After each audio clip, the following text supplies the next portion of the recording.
আসসালামু আলাইকুম। আমরা আরবি শব্দ মনে রাখার ক্ষেত্রে আজকে দোয়া কুনুত পড়ব এবং দেখি একবার পড়ে যে মনে থাকে কি না। ওকে, শুরু করি। বিসমিল্লাহির রহমানির রহিম। দেখো আল্লাহুম্মা, দেখো হুম্মা আল্লাহ অর্থ আল্লাহ, তো হুম্মা অর্থ হে। আমরা দিয়ে মনে রাখতে পারি, এটা আর কি মনে রাখার ওরকম কিছু দেখতেছি না। এরপর ইন্না, দেখো ইন্না তো নিশ্চয়ই, আছে মানে নিশ্চয়ই মানে অবশ্যই এটা হবে। তো এখন আমরা পড়ি কি ইন্না লিল্লাহি ওয়া ইন্না ইলাইহি রাজিউন। তো ইন্না মানে নিশ্চয়ই, লি মানে জন্য, ইন্না লিল্লাহি আমরা আল্লাহর জন্য, ইলাহি মানে ইলাহ মানে আল্লাহর জন্য, বিলাহর জন্য।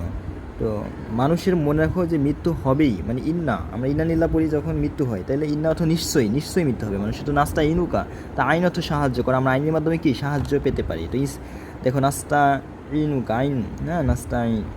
তো এনে আইনের মাধ্যমে সাহায্য পেতে পারি, এইভাবে মনে রাখো। তো নাস্তা না, এই যে নাটা সবসময় বাদ দেবা, হ্যাঁ তাহলে যেই শব্দটা হবে সেটা আমরা রুট ওয়ার্ড পেয়ে যাবো, না এবং সবাদ। দেখো এখানে নাচ বাদ দিলাম, তোমার নাচটা যে গফর না, এটা কি কয়েন ফ এবং র, গফর অর্থ ক্ষমা, আমরা করি গফুর রহিম তো ক্ষমাশীল।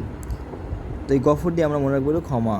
এরপরে ওয়ানহ মিনুবিকা, তো এখানে দোয়া কুনুতে মেন যে শব্দটা ব্যবহার করেছে যে বিকা মিনু বিকা, যে ওয়ান মিনি বিকা। তো এই বিকা দিয়ে বিশ্বাস মনে রাখতে পারি, এবং মেন শব্দ হলো দেখো ওয়া এবং নু বাদ দিয়ে ওইখানে রসু আছে। তো এখানে আমান, হ্যাঁ আমান হয়, বা আমিন অর্থ বিশ্বাস, আমানা আমিন। তো এর মানে হচ্ছে এটা হলো রুট শব্দ বা মেন শব্দ, উৎপত্তি শব্দ। আর এইখানে আমরা মনে রাখবো যে ইয়া মনে রাখার জন্য সরাসরি। তো ওয়ান মিনু বিকা, বিকা মানে বিশ্বাস, বিকা বিকা। ওকে, ওয়া দেখো ওয়া নাতা ওয়াক্কালু আলাইকা, তো এখানে ওয়া কল মানে ভরসা করা, ওয়া কাফ এবং লাম রুট শব্দ বা উৎপত্তি শব্দ। মনে রাখবো যে আজকাল সৃষ্টিকর্তার উপরে যে ওয়ানাত্তা ওয়াক্কালু, দেখ ওয়াক্কাল মনে রাখবো যে আজকাল বা কাল হচ্ছে কি সৃষ্টিকর্তার উপরেই ভরসা করতে হবে। এবং এ শুধু না আজকাল না, মানে সবসময় তার উপর ছাড়া অন্য কারোর উপরেই মানে ভরসা করা যাবেই না।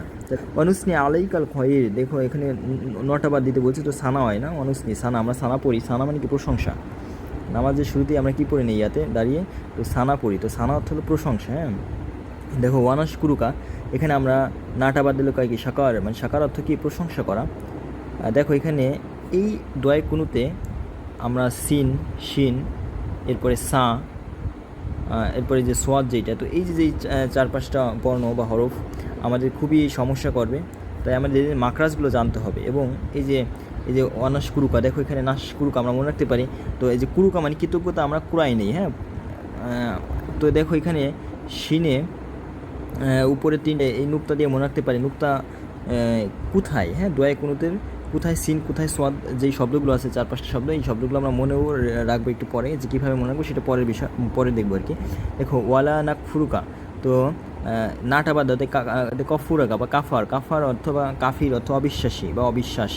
তো দেখো ওয়ানাক লাউ, এখানে কিন্তু আমি নাউন অ্যাডজেক্টিভ এইরকম কোনটা বিশেষণ, হ্যাঁ ক্রিয়া বিশেষণ এইভাবে কিন্তু আমরা দেখতেছি না। আমরা হচ্ছে জাস্ট মেন শব্দগুলো মনে রাখার জন্য, যে তেলায়াত যখন আমরা তেলাওয়াত করব তখন যেন আমি বুঝতে পারি যে আমি কী পড়তেছি।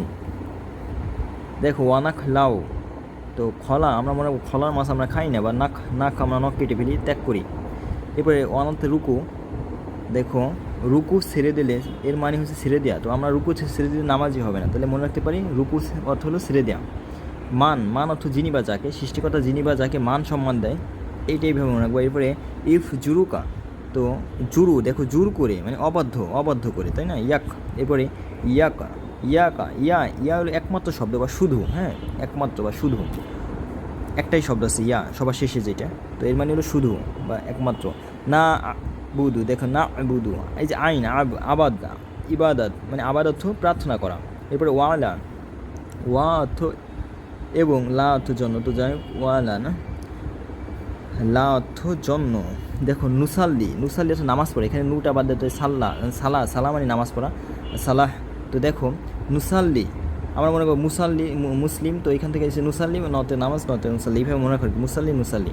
দেখো এখানে কিন্তু আবার সোয়াদ ব্যবহার করছে, তো নুসাল্লি সবের জন্য ব্যবহার, মানে নুসাল্লি মানে নামাজ পড়ে মুসল্লি, এইভাবে মনে রাখতো। দেখো তাহলে আমি মনে রাখবো সোয়াব, তাহলে সোয়াদ ব্যবহার করছে, নট সিন বা শিন। তাহলে আর এই সোয়াবের উচ্চারণ বা মাকরাজটা কি সেটাও আমরা একটু পর দেখব।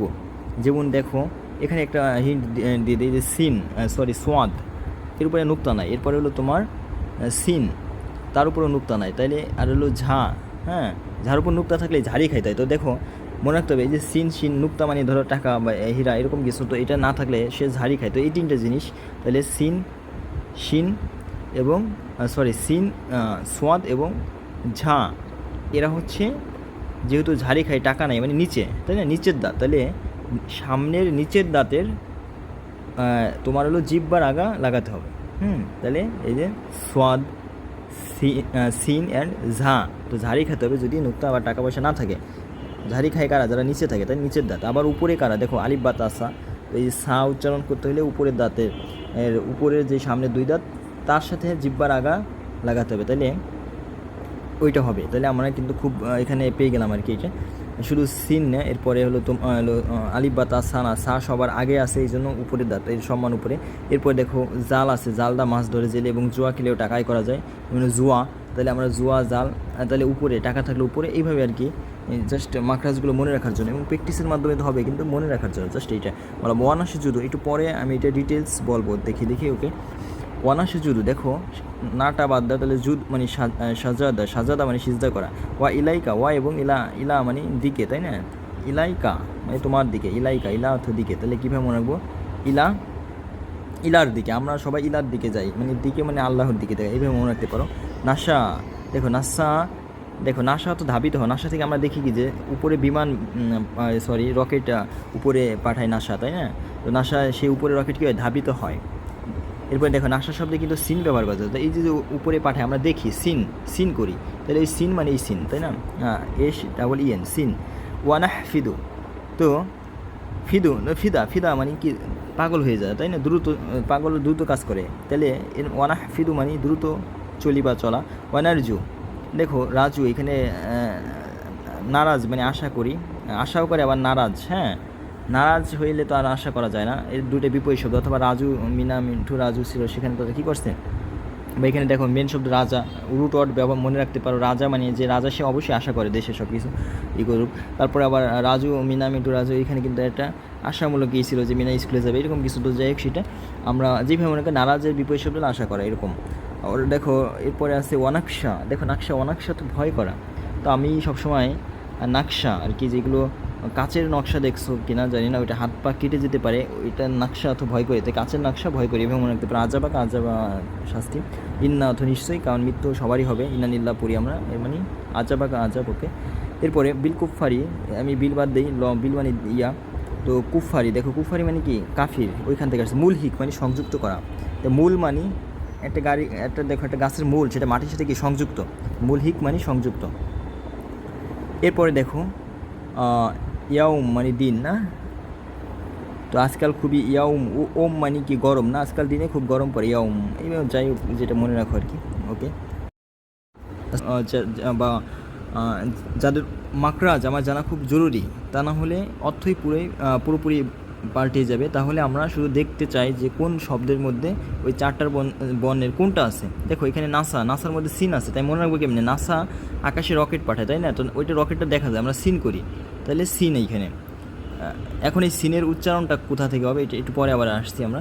এরপরে দেখো নুসাল্লি, দেখো এখানে নুসাল্লি মানে নামাজ পড়া, সালাম মেন শব্দ, তো দেখো সালাদ মাসে পড়ে সবের জন্য, তো মনে রাখবো নুসাল্লি সে নামাজ পড়ে কিসের জন্য, সবের জন্য, তো সোয়াদ আর কি। এরপরে দেখো এরপরে তোমার হলো ওয়ানাকশা, তো এখানে কিন্তু শিন মনে রাখবো, এই যে নকশি না নাকশা, কাজকে এলো করে আর কি, এখানে শিনের উপর 3টা নুক্তা আছে, অর্থাৎ তুমি যদি কাঁচে এলো খোদাই করো আর কি, 3টা নুক্তা দিয়ে খোদাই করে এটা কী করছে, নকশা করছে। অ্যান্ড হচ্ছে দেখো এরপর এখানে কী যে আরেকটা হলো কি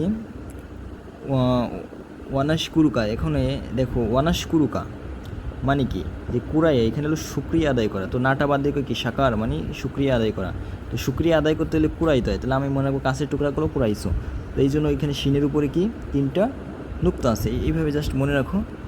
এখন আমি মাকরাজগুলো দেখবো যে কীভাবে কয়েকটা মাকরাজ আমরা উচ্চারণ করব।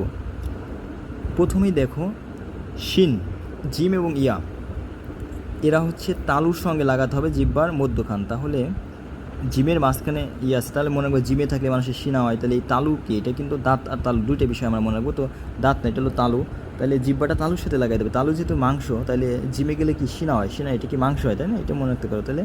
আর ইয়া তো ইয়াই, তো জিব্বার মধ্যখান তার বরাবর উপরে তালুর সঙ্গে লাগে এই তিনটে বর্ণ বা এই আমাদের উচ্চারণ করতে হবে হরফ।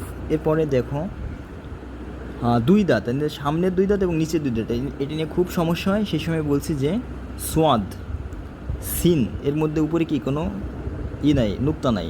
নুক্তা ছিল দোয়াদের, আবার এখানে ছিল, তো সেটা আলাদা বিষয়। তো এগুলো নুক্তা নাই দেখো, এবং স্বর মতো উচ্চারণ হয়, স যাই বলি, এবং ঝা, তাহলে নুক্তা নাই মানে টাকা নাই বা কি বলে, তাহলে সে ঝাড়ি খাবে, তাই না? অর্থাৎ সে কি টাকা পয়সা না থাকলে ঝাড়ি খেলে সে নিচে থাকে, তাই না? তো নিচের দুই দাঁতের জিব্বার আগা নিচের সামনে যে নিচের দুই দাঁত তার সাথে লাগাতে হবে। অ্যান্ড দেখো আলিফ বা তাসা সা যেটা, এবং জাল অ্যান্ড জোয়া। এখন দেখো এই যে আলিফ বা তাসা সা সবার আগে আছে, এই জন্য হচ্ছে কি এটা উপরের দাঁতে। অ্যান্ড জাল এবং জোয়া মনে রাখো।